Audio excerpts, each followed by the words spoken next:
Every essential component inside a quantum computer explained. The most powerful computer on Earth looks like a golden chandelier. It weighs several hundred kilograms, costs tens of millions of dollars to build, and the working part at its core is roughly the size of a thumbnail. Everything else, every wire, every plate, every cable, exists for one reason: keeping that thumbnail-sized chip colder than outer space. And in May 2026, that golden chandelier did something no classical computer on Earth could do. So here is every component inside a quantum computer, explained simply. What each part is, what it does, and why removing any single one causes the entire machine to collapse into useless noise. Part 1. The anatomy of absolute zero. Start from the outside. The first thing you see is a polished white cylindrical shell. Clean, minimal, looks like a giant coffee machine designed by someone who has never actually made coffee. Behind the shell, the real structure begins. What you are actually looking at is a dilution refrigerator. This is not a metaphor.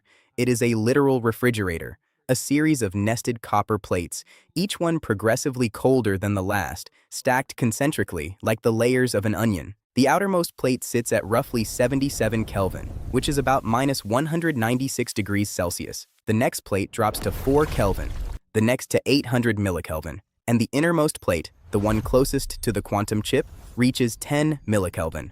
That is 10,000ths of a degree above absolute zero. Absolute zero being the point where all atomic motion theoretically stops entirely.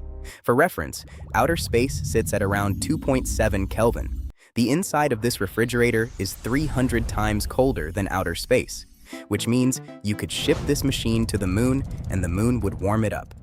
Why does a computer need to be colder than the universe? Because the quantum effects that make the chip work, superposition, entanglement, are extraordinarily fragile. Heat is just vibrating atoms, and vibrating atoms destroy quantum states the way a sneeze destroys a house of cards. A single stray photon of heat hitting the chip at the wrong moment collapses the entire calculation. So the cooling system's entire job is to eliminate every possible source of thermal noise between room temperature and the chip. The structural scaffolding around the fridge is also doing critical work. The whole system is mounted on vibration-damping platforms. Seismic vibration, the kind caused by someone walking across the floor of the building, can destroy quantum states.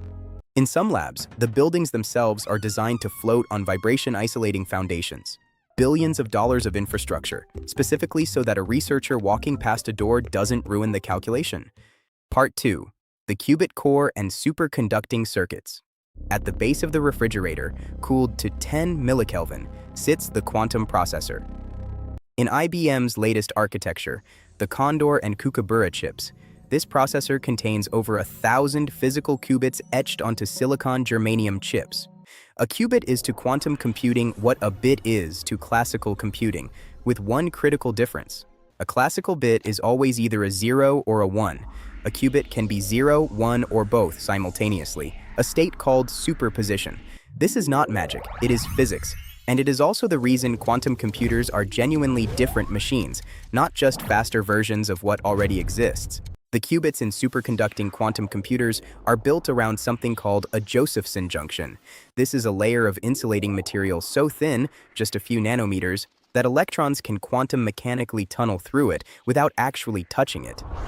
Two superconducting electrodes separated by this insulating gap form an artificial atom, a structure that behaves like an atom but is engineered rather than naturally occurring. These artificial atoms are the actual qubits. IBM calls them transmons. In 2026, IBM's Kookaburra processor became the first chip with an integrated logical processing unit, a hardware-level system that groups physical qubits together to form single, more reliable logical qubits. This matters because individual physical qubits fail constantly. They lose their quantum state, a problem called decoherence, within microseconds. Error correction solves this by spreading one logical qubit across many physical ones, so that if any individual qubit fails, the logical qubit survives. Previously, it took roughly 1,000 physical qubits to make one reliable logical qubit. The May 2026 breakthrough brought that ratio down to 100 to 1. That is not a small improvement. That is the difference between quantum computing being theoretically interesting and quantum computing actually being useful. Part 3. Microwave pulse control and signal routing. Here is the problem nobody talks about. The quantum chip operates at 10 millikelvin. The computers controlling it sit at room temperature, roughly 293 Kelvin. That is a temperature difference of 29,000. And you need to send precise instructions down that temperature gradient without warming the chip up. If the cables carrying signals conduct too much heat, the refrigerator fails. If the signals are too weak, the qubits don't respond. If the timing is even slightly off, the calculation collapses. This is the engineering challenge that keeps quantum hardware teams awake at night, and it is solved by gold-plated coaxial cables. Coaxial cables are the same basic structure as the wire connecting an old-school cable TV box to a television.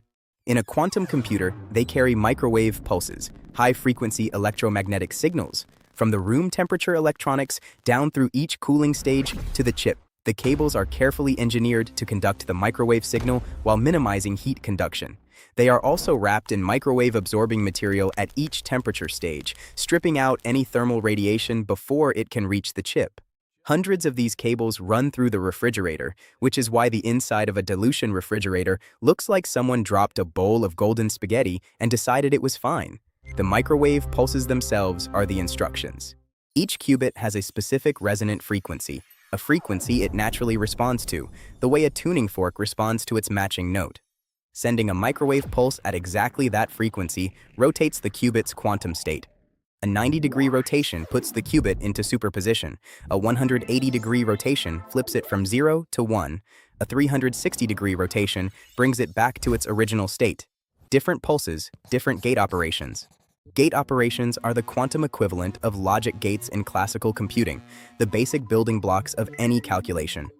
At the boundary between the cold and warm sections sit cryo-CMOS controllers, specialized chips designed to operate at around 4 Kelvin, far colder than any conventional electronic component.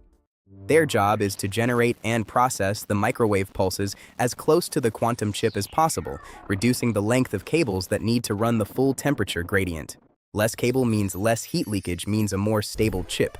In quantum computing, every millimeter of cable is a compromise, and engineers spend careers optimizing compromises. Part 4. The quantum measurement and readout chain. Running a calculation is one problem. Reading the answer is a completely different one. When a qubit is measured, its quantum state collapses from superposition into a definite 0 or 1. That collapse produces a signal, a tiny microwave photon, barely distinguishable from background noise. Amplifying that signal without destroying the quantum state it is encoding is one of the hardest problems in experimental physics. The solution is a parametric amplifier, a device that boosts a signal by exploiting a quantum mechanical phenomenon rather than classical electronic amplification. Classical amplifiers add noise when they amplify. Parametric amplifiers add almost none. They use the same Josephson junction technology as the qubits themselves, operating at cryogenic temperatures, to amplify the readout signal while preserving its information content. IBM's latest readout chains achieve fidelity, accuracy of measurement, above 99%, meaning fewer than 1 in 100 measurements gives the wrong answer. A year ago, that number was closer to 98%. That does not sound like much. In quantum computing, it is the difference between usable results and noise.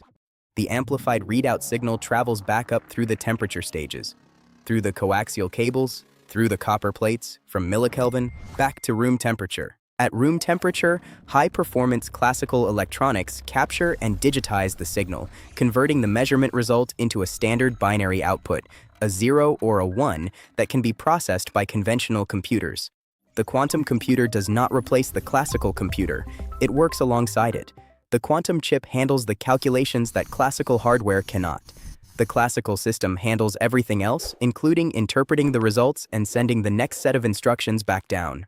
Part 5. Algorithmic orchestration and modern applications. The software layer is where the physics becomes a product.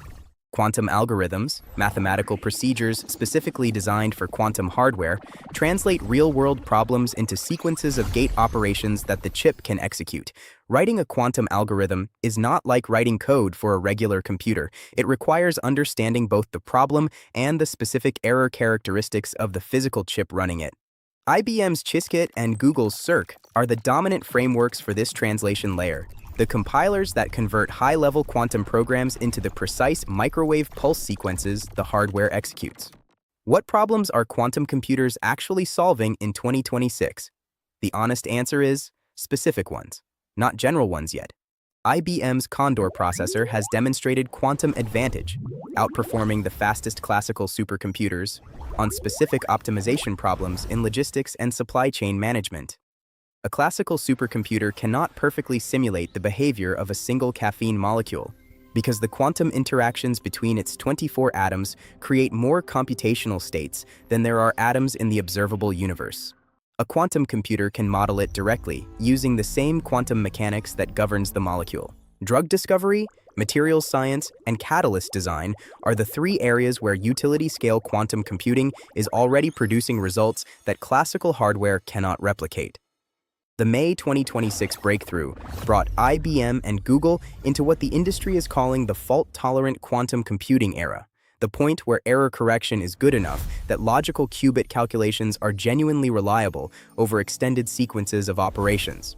The roadmap from here involves modular scaling, connecting multiple quantum processor modules together through quantum communication links, building toward quantum data centers that function like classical server farms but at subatomic precision. IBM targets 2,000 logical qubits, capable of 1 billion gate operations by 2033. Google is pursuing a precision-first approach, prioritizing error correction over raw qubit count. Microsoft is building topological qubits, a fundamentally different physical approach that promises inherently lower error rates. 3 companies, 3 different engineering philosophies, 1 race.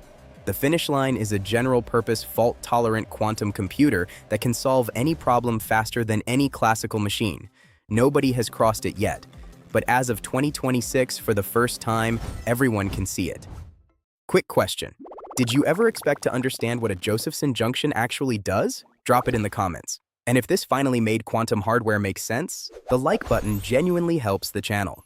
The honest reality check: quantum computers in 2026 are extraordinary machines solving a specific class of problems better than anything else on Earth. They are not replacing your laptop. They are not running your apps. They are not about to decrypt your passwords, though IBM's roadmap puts that capability at approximately 2028 for legacy RSA-2048 encryption, which is the standard that protects most internet traffic today. That last sentence deserves a moment to sit with you before you move on. The gap between the current state and the science fiction version is still real. Current error correction schemes require hundreds of physical qubits for every single reliable logical qubit. The 2026 milestone brought that to 100 to 1. Practical, fault-tolerant quantum computing at scale likely needs tens of thousands to millions of physical qubits. The path is validated. The destination is still years away. The timeline depends on continued progress in error correction, manufacturing, and software, and setbacks in any of those areas push everything back. What makes 2026 genuinely significant is not that quantum computers can do everything. It is that for the first time, they have demonstrated they can do something classically impossible, reliably, at scale. That shifts the conversation from "will quantum computing work?" to "what will it work on first?" That is every essential component inside a quantum computer explained, from the dilution refrigerator keeping the chip colder than outer space, to the Josephson junction creating artificial atoms, to the gold-plated cables threading microwave pulses through a 29,000 Kelvin temperature gap, to the parametric amplifiers reading quantum states without destroying them, to the software layer translating real-world problems into gate operations the chip can execute. What are you most surprised exists? Drop it in the comments. If this finally made quantum hardware make sense, hit subscribe so you don't miss the next one. Now here's the thing. Every component we covered today runs on one fundamental principle: quantum mechanics, superposition, entanglement, tunneling. These are not engineering inventions. They are laws of physics that engineers have learned to exploit. But most people have never had those laws explained simply. What is actually happening when a particle is in 2 states at once? What does entanglement actually mean? And why did Einstein spend the last 30 years of his life insisting quantum mechanics had to be wrong? That is exactly what we are covering next. Every quantum physics concept explained simply, from wave-particle duality to Schrödinger's cat, to the measurement problem that nobody has actually solved yet. Click the video on screen right now, and I'll see you there.